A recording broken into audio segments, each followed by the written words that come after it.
L'actualité économique avec d'abord la série des nouveaux impôts et cette disposition passée un peu inaperçue et qui provoque l'inquiétude et dans certains cas la protestation des entreprises.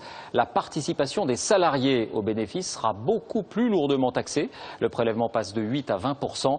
Des millions de salariés sont concernés. Valérie Lerouge, Vivien Roussel, Olivier Martinez. Dassault a l'habitude de mettre le feu aux poudres, mais sa remise en cause de l'accord sur le partage des bénéfices bouscule les salariés.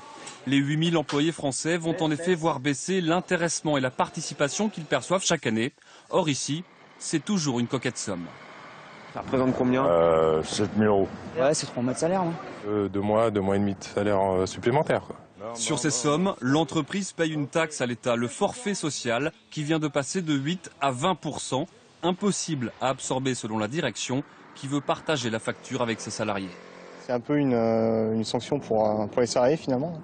Parce que finalement, pour moi, c'est un peu limite rendre service au patronat, parce qu'ils vont se servir de ce prétexte, de ce nouveau forfait social pour diminuer les acquis sociaux qu'on avait. Mais l'avionneur assure que la nouvelle fiscalité imposée par François Hollande lui coûtera 32 millions d'euros cette année, qu'il ne veut pas financer.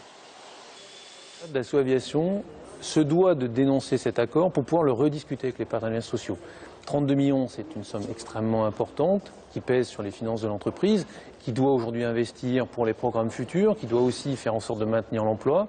D'autres groupes s'apprêtent à suivre l'exemple de Dassault, car la participation et l'intéressement concernent près de 9 millions de salariés qui touchent en moyenne 2100 euros de prime.